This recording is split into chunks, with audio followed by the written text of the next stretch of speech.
Good morning, fellow gamers, and welcome to GM Tips. This is GM Rick talking to you, and I wanted to make sure that I got another GM Tips in light of everything going on and all the fun. So let me adjust that. There we go. So after last night's debate, you ask, who am I voting for? Most people don't ask that. Most times I don't tell you, it's secret, but I guess I can give you a hint now. I am voting for, and they didn't know that they were running, but I'm voting for them. I am voting for Jason Bowman for president, with either Wes Snyder or Adam Daigle as the vice president. And that's what I'm telling you. That's who I'm voting for. After all that, I think that's a good choice. The only thing I ask for from President to be elected Bowman is that he gives us 1 to 2 months of mandatory vacation that must be used to game and have fun and do geekery. That's all I'm asking. All I'm asking at the end of the day. No, I'm playing with it, but you know what? Let's lead in with a good thing like that. For me, I love talking gaming. Why? Because even though there's contention in gaming, gaming is fun. And at the end of the day, we all agree we enjoy it, we love it, and we want more of it. So whether it's RPGs, whether it's, other things, that's what we want. Even Mini GM agrees. She wants more minions. So, how can I argue with a 5-year-old? Minions? Fine. Minions.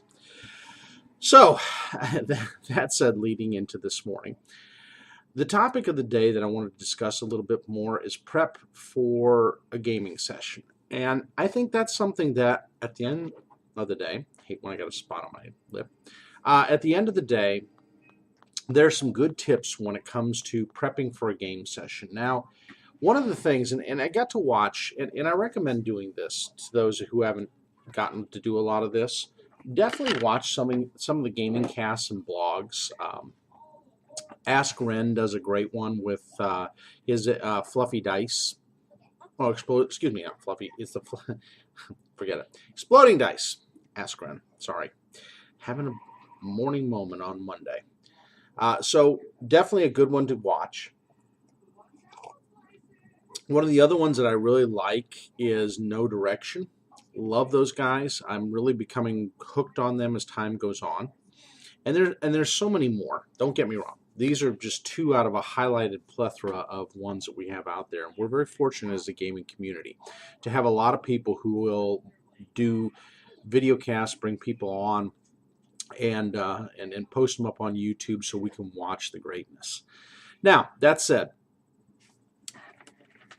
one thing that they had the Order of the Amber Die on. And I love the Order of the Amber Die, by the way. If you haven't subscribed to their Facebook, please do. It's the Order of the Amber Die.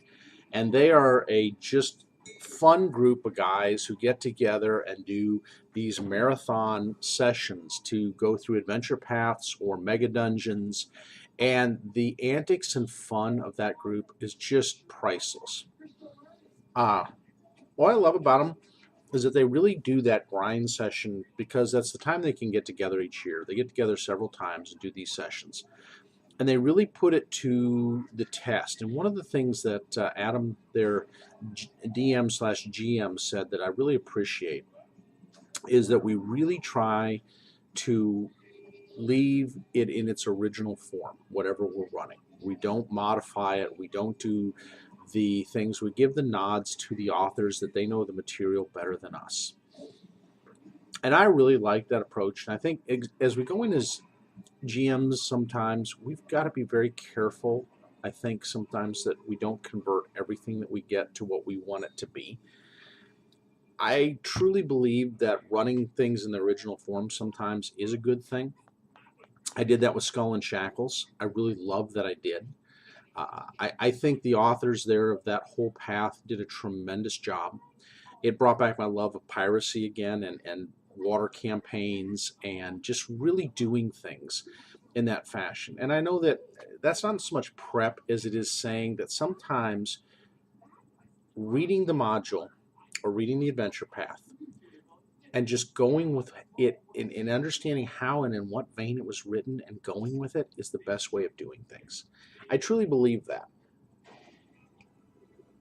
Also, I believe that we got to give a lot more props and positivity to the writers of these different systems and their work, whether it be D&D 5e or Savage Worlds or Numenera or um, let me think of some of the other ones, Fate, or going into some of the different genres like Deadlands, or into Pathfinder or Pure Steam.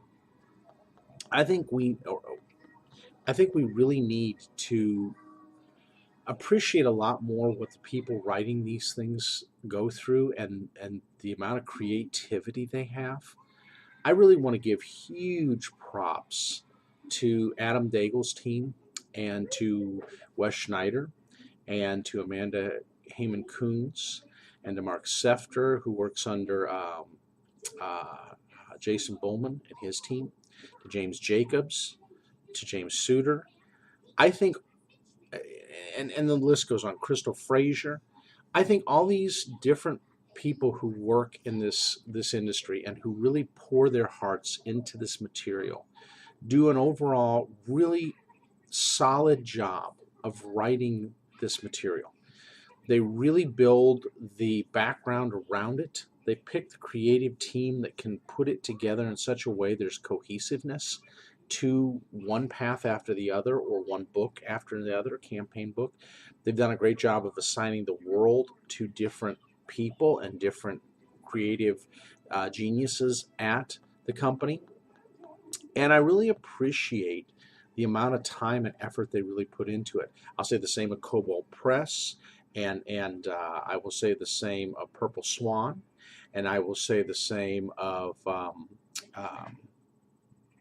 I'm trying to think of my other one that I go to, the one that does my sword and sorcery. Hang on, real quick. I'm being bad on this one. Frog God Games. So those guys, and so many others. Again, if I haven't named you, it's just because I haven't got your material yet. I really appreciate what you do. You do a very solid job. I mean, if you look at this, they do kicks. Some of them have to do Kickstarters to get these things done. But these were their brainchilds that they either ran or did, and they put them together into something that people want to buy and play. I do want to give you guys this prop because I think so often you hear a lot of negativity from the community. Oh, you did this wrong. Oh, we found this mistake. Oh, there's this errata thing that has to come out. Oh, there's this. Oh, there's that. Oh, you should have done this better. Why would have done this way? Why would have done this way? There's a reason why, folks. These people are getting paid the money and work for a company and are successful. I'm not saying our vote doesn't count and that as GMs, we don't have a say-so, and as players, we don't have a say-so in some of the material. Be thankful we've got people that create for us. I mean, no, it'll never be what you want it to be because you always, we're how should I say, as GMs, we are armchair quarterbacks, and we really are sometimes. Not everyone. But there's a good majority of us on the GM side that are armchair quarterbacks that think, put me in coach, I can do such a better job than this person's doing. Well, how's that going for you? Got anything published? If you do, hey, then you got some credit there. I don't have anything published. I've done some things where I have play tested. I've done some things where I've submitted articles and material, and either my stuff's good enough or it's not. And hey, it happens. And there's a reason why these people are doing what they're doing. So just that little plug for you guys, because I know you don't get enough of it. And I think I want you guys to hear it, that we really, there's a lot of us in the community that do appreciate tremendously what you do and the effort and time you put in. So that said, what do I do for prep?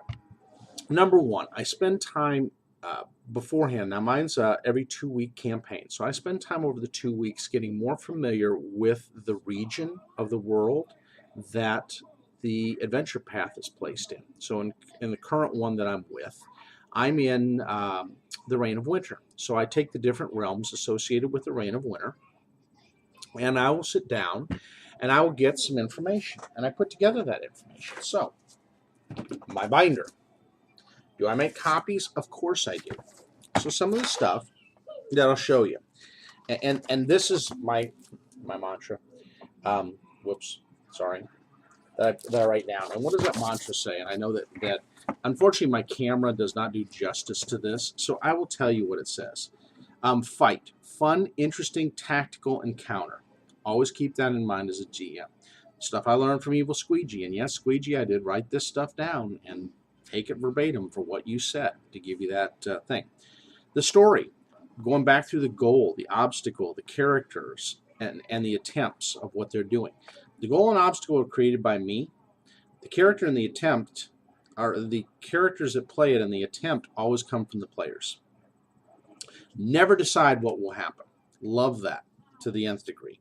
And role-playing, making the decision your character would make if you were in that position. So the ingredients of the story. So I put all that stuff into there. But from there, I go through and I print out the sections that are important to me. So, if there's a place in the world, I print out the world. I will do prep work on side dungeons. So, inns, places they can go. Again, may not be written in the adventure, but it gives them some things. I write out the settlements. So, I do the settlement sheets. I do all these things, including encounter tables. I might take what they already have and I modify it to have some of the newer books because, again, Reign of Winter was done before Bestiary,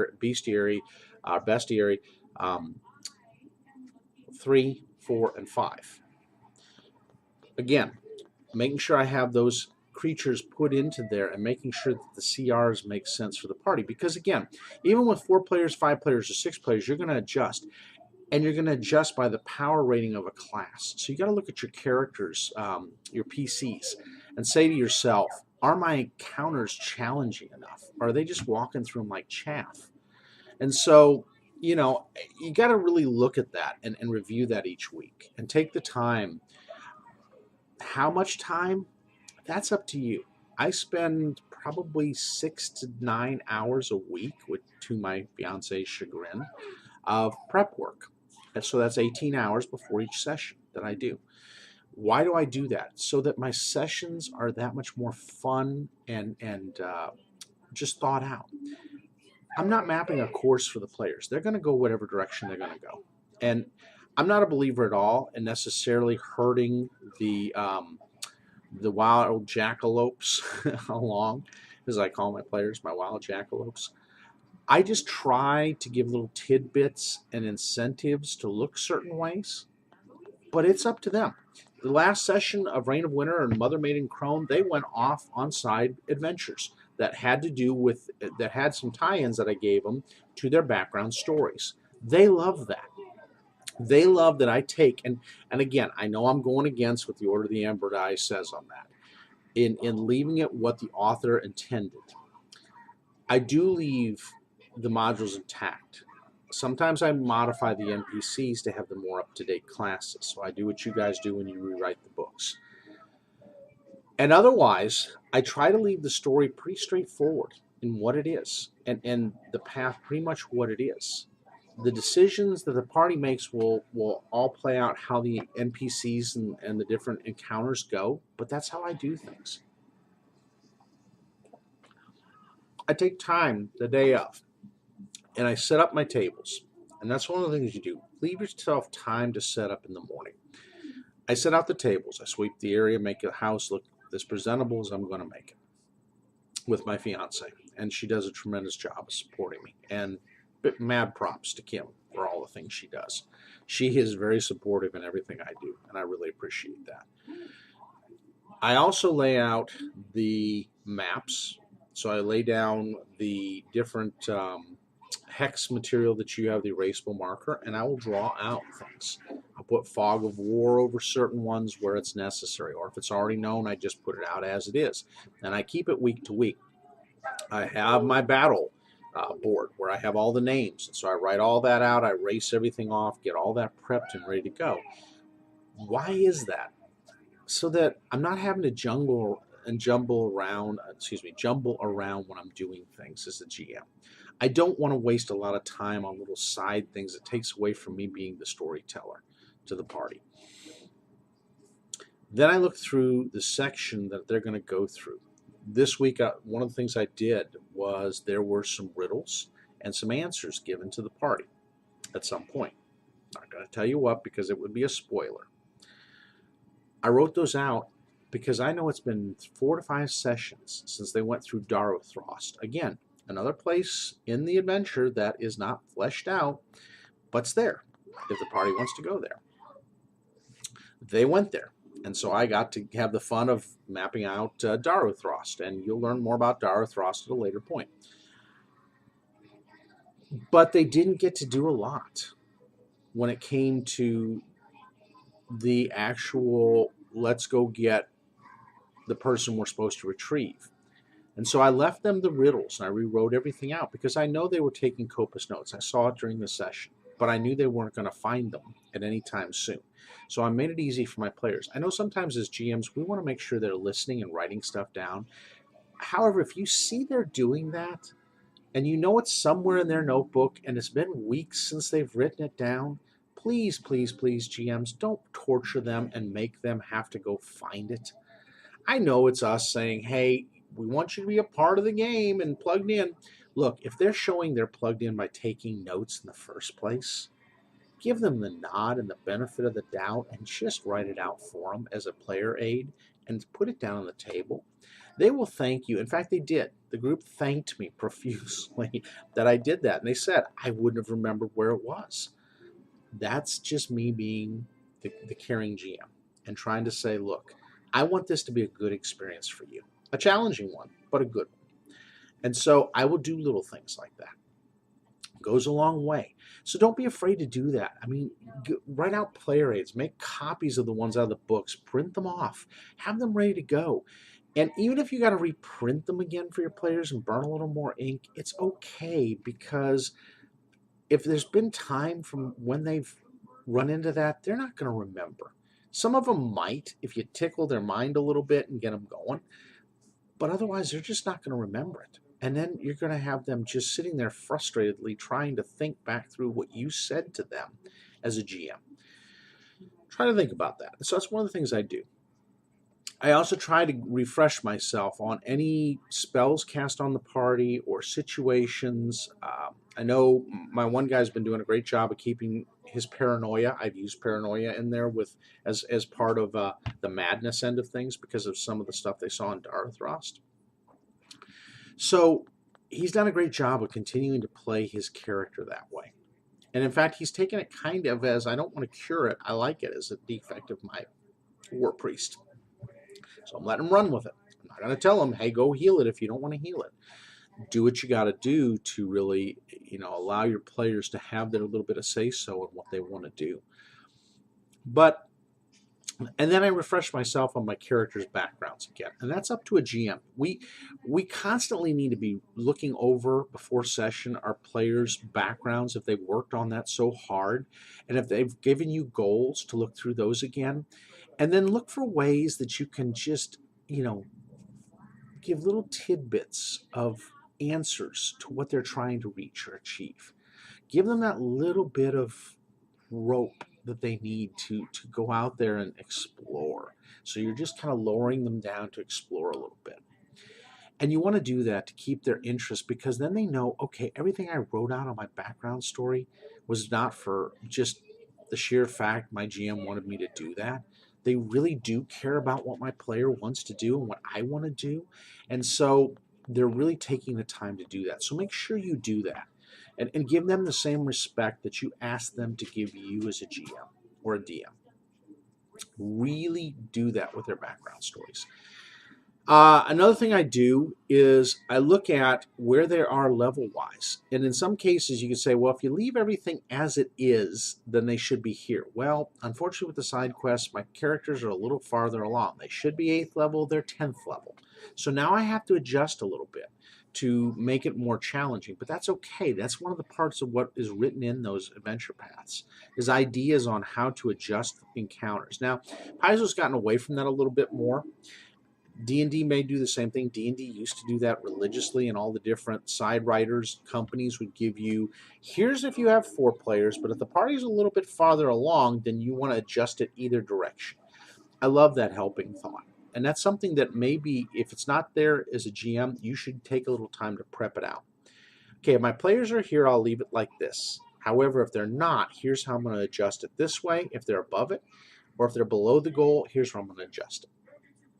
That way it makes it real easy for you to adjust on the fly what you have to do in a session.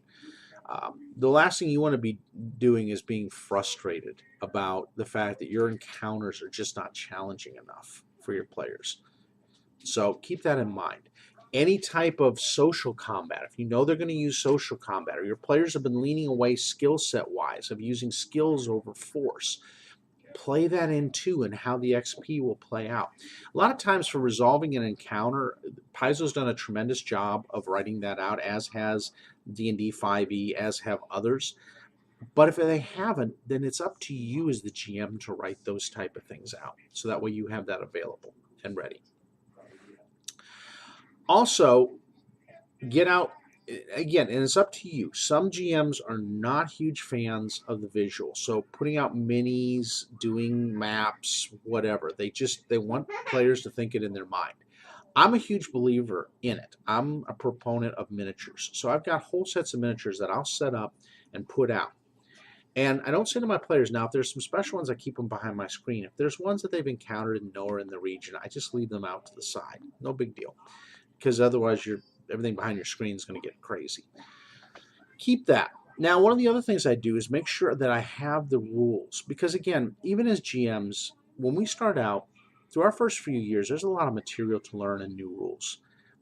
I use 8x11, or excuse me, the 4x6, I think it is, cards that you write on for like notes if you're going to do a speech, or little note cards.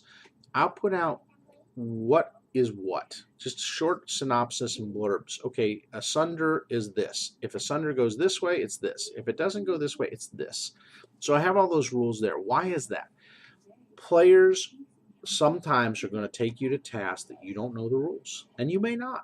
There are cases that you haven't used Sunder very often, or you haven't used Bull Rush very often because your players don't go there. But the one time they do, you don't have that sitting in front of you. So now you're flipping through your books trying to get everything squared away, and it just gets frustrating.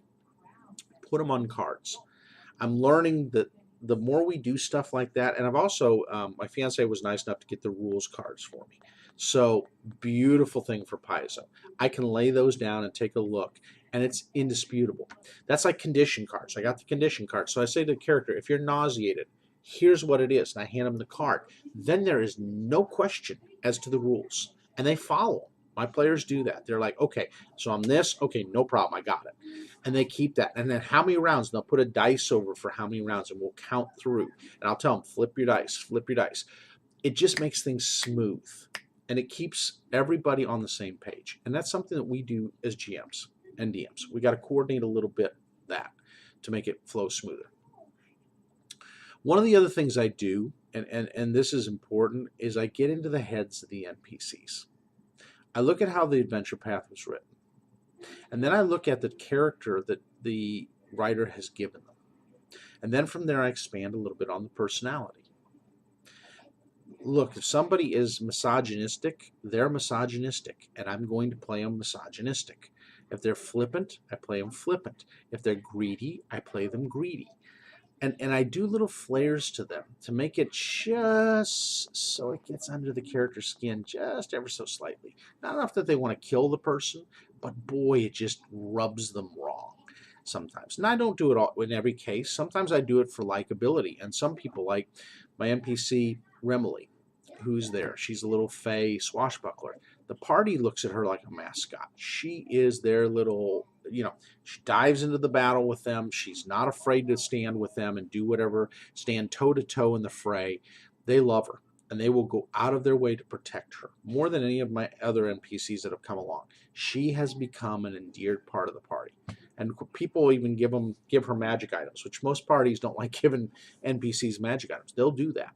They'll say, hey, can Remaley use this?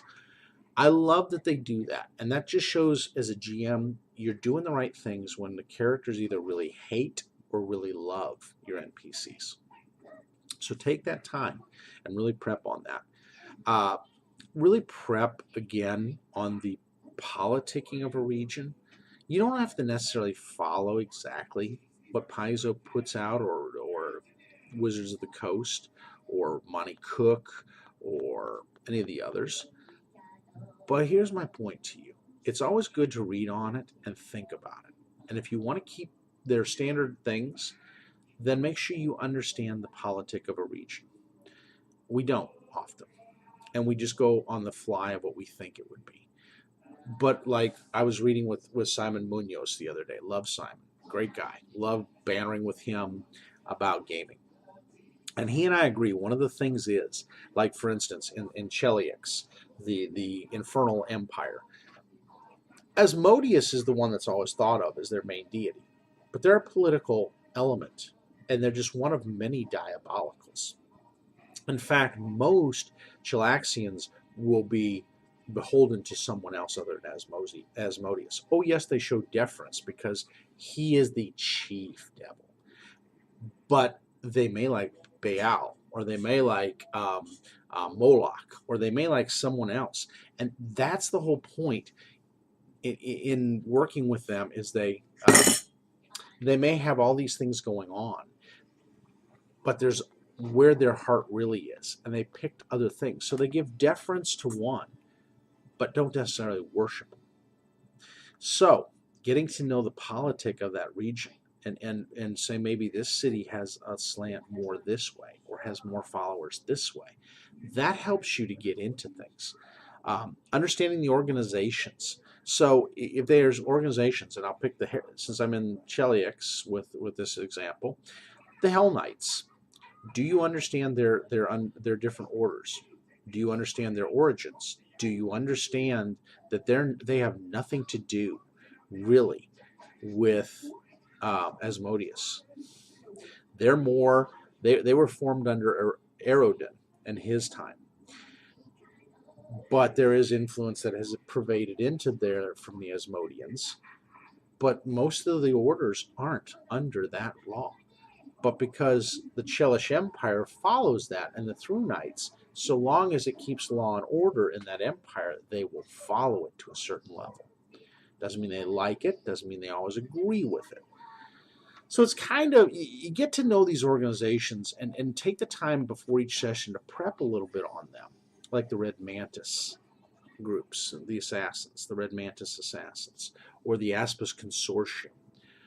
You got to get to know a little bit of the elements of these groups, so that, and even the local elements, how are they influenced and how are they slightly different than the main core? That's important for when you play and when people run into them. And so as a GM, I like to prep on that. And I would say take the time, no matter whether it's Faerun, or it's Greyhawk, or it's Ghostwalk, or it's Aberon, or it's the original chainmail stuff from way before Gygax, or even it's your own homebrew. Take time to re-immerse yourself in those different things. Could be Midgard. Midgard, great stuff by Kobold Press and Wolfgang and his bunch. And Adam Daigle has had a lot of influences, a lot of other Paizo folks have, into those Midgard books. Again, get to know the organizations and how they come together. It's not that you have to necessarily always follow a rigid course with them, but having that background information helps you to make those snaps decisions that when the players act a certain way that you weren't expecting, you're versed in that group and how they might react to the situation.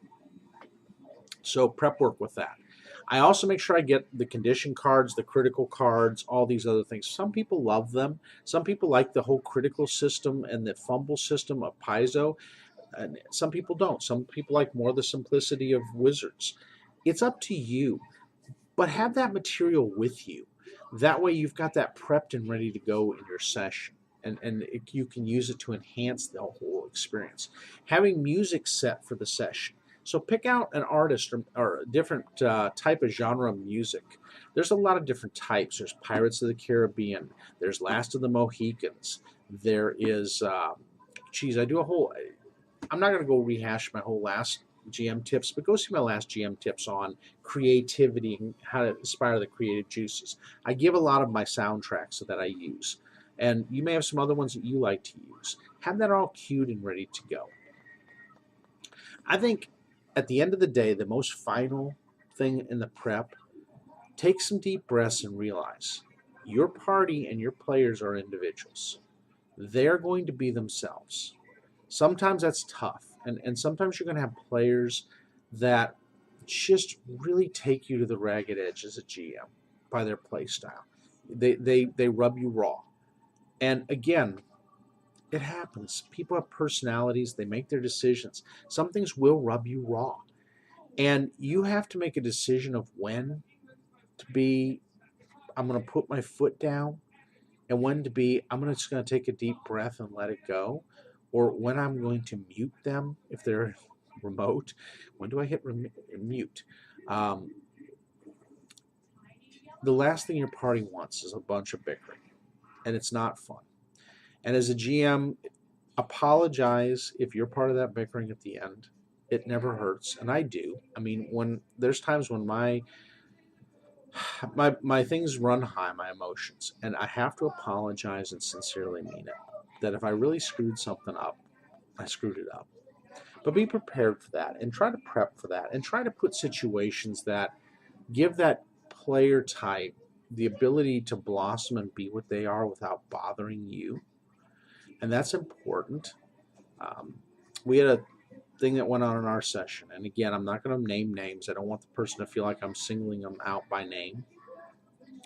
But there was a situation where one of the players, they were walking into an ambush. They had an idea that they were walking into an ambush because of just how things were playing out. But the ambush has a certain type of terrain, and the creatures in that ambush knew that terrain better than the party. It's like a visiting scout group walking into a military area that has been held by a local opposition force for a long time. Who has the advantage? They're going to pick areas that you're not going to see them very easily. Nobody stands in the open to go beat you up unless they're just dumb brute. Okay? The party walks in. The first thing that player does was throw up a detect alignment or detect evil. Perfect. He knows there's evil. It lights up in the area in what direction they're in. That's round one. Round two, he begins to see where they're at. Now, mind you, they're still behind cover, but he knows they're there. His assumption is, okay, I can see now that I've gone up in the air and I see their aura, and I can hit them. No problem, even with the cover. And you and I both know, in reality, that doesn't work that way. And it did. And he and I have had a few of those over the past probably 6 months. And it's led me to, just some of his offhand comments. I know he meant well, but they were real denigrating to me, and they were real digs in my mind at me. And this was the straw on the camel's back. And I laid it out. I said, look, I make the ruling. This is the decision that I'm going with. And he wanted to keep arguing. And he wanted to keep giving me why he was going the direction he was going. I know why he was. I've known him long enough to know. And I finally said, look, if you're unhappy with my style of GMing, and you're unhappy with how the play of this is going out, you're welcome to leave at any time. I don't do that. Believe me, as a GM, you have to push me, and my players will tell you that, the ones that have been with me any period of time. I don't do that lightly. I never do. Because I don't want players constantly under the threat they aren't welcome. I try to adjust as best as I can to their personality, but then there's going to be those times. And that's why I say, knowing when to put the foot down. However, I appreciate what one of my other players did. And he knows the person even better than I do. He's known him much longer. Mute. I love that player all the more for what he did. Because what he did is he did the smart thing of stepping up and taking the lead role among his players, saying, look, I like you, my friend. You're muted. Time out. He says, let me know when you want me to put him back on. And I just said, oh, I really did. And I laid a couple things out. And then I said a couple more things to the player while he was on mute. Him not knowing probably he's on mute. I shouldn't have said those things. But frustration sometimes leads us to say some things we shouldn't say. And I was totally wrong. And make no bones about it, I don't care how much justified by that player's actions it seems. Maybe you would agree it's totally justified. In my mind as a GM, it's not. I need to respect that player, whether I agree with them or not. And I need to give them that respect. And that was my fault. And I give a full apology. And if this player ends up watching this, no, I'm giving you a second apology on here publicly that I screwed up. I should have handled that better. And yeah, I get passionate, as any creative does. And excuses or no, I did a bad thing. And, piped him back in. He was still going at it. So, mute again. Finally, he got the hint, and he started typing what he was doing to the other guy. And I loved it because it brought the whole situation down, and then we were fine, and we moved on. Thank you so much to wise players and groups. And that's something that I would say as a GM, hopefully you have those players that are the peacemakers, that know when to just shut it all off and just cut down the disturbance. Because what it does is give people time to cool down, to rethink about what they're doing, and to go back to the fun of gameplay. And as a GM, we need to prep for that. And we need to be prepared to say, I'm sorry, when necessary. Because we're going to say some things, folks, that in our wisdom, our infinite wisdom of what we think we know, we don't. The one thing I think I've learned in life more than anything else, and this is a real truth, and I posted it up on Twitter today. We know how difficult it is to change ourselves. How much more difficult is it to change someone else or some other condition around us? That is such an infinite wisdom. And when I read that today, I went, crap, that is perfect. Because that really says it. GMs, it's hard enough to change yourself because we all have our own self-inflated opinions of ourselves, sometimes bolstered by our players. But we want to change that one player that annoys us. And the lesson in life says, how much harder is it if we can't change ourselves? It's hard enough to change ourselves. How much more difficult is it going to be to change that character and that player? Well said. Well said. Because the one thing I see up in groups all the time is, oh, I got this problem player. Oh, I got this annoying player. Oh, I want to do this. And the answers I see are TPK him, kill him off, let him have his own resort, put him in a situation he has to learn from. Piece of wisdom, GMs who say that, and DMs, because I've been one of the ones that said that. It doesn't work. Because how hard is it to change ourselves? Imagine how much harder it is to change someone else. By trying to do that, you're not going to change them. You don't. You just don't. And 38 years has taught me you don't. I mean, once in a blue moon, it works. But not very often. All it is satisfaction for you and maybe the rest of the party. You got to find ways to not try to change them, but work things so it works for everyone. And that's very difficult. It really is. And that goes into the prep time. And one of the things I would say in closing and prepping, you have to be prepared. I have to be prepared for those types of players that will rub us wrong. And we still need to make it a fun experience for them. And we still need to make it welcoming. And we still need to make it a good environment. Okay, there is a time when you reach the point of no return, and only you and the party can figure that out. And then at that point, part with them. Don't make it a blow-up thing. Just part with them. Because at that point, there's going to be no more winning. There's going to be no more positivity. There's going to be no more good things that come from it. So this goes into prep, and this is game prep. And I hope it's helpful for you folks. And I really do. I know it's some common sense stuff. Some of it you're going to know, but some of it we need to rehear. Even if we know it, rehearing it again, it's not a bad thing. It's reinforcing.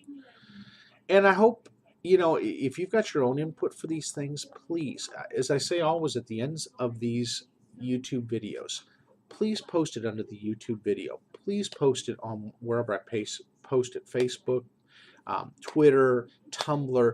Put your comments. Paizo staff, Kobold Press staff, Open Design staff, all these other staffs, um, Frog God Games, Monte Cook, please, all you guys, Savage Worlds, Fate, please post your stuff as well. I welcome that so much. You are the folks that design these systems, and you know them better than I do. All I am is a playing GM in your system, trying to make it all work. So your wisdom and your infinite experience is very much appreciated and welcome. And so please do. I hope you guys watch this. I hope you guys are able to comment some. I'd love to hear from some of you. And hopefully we can get a constructive dialogue going. Thanks again to everybody. Thank you so much for those people who take time out to watch these things. And I hope I, once again, give you some insight that'll help you down the line.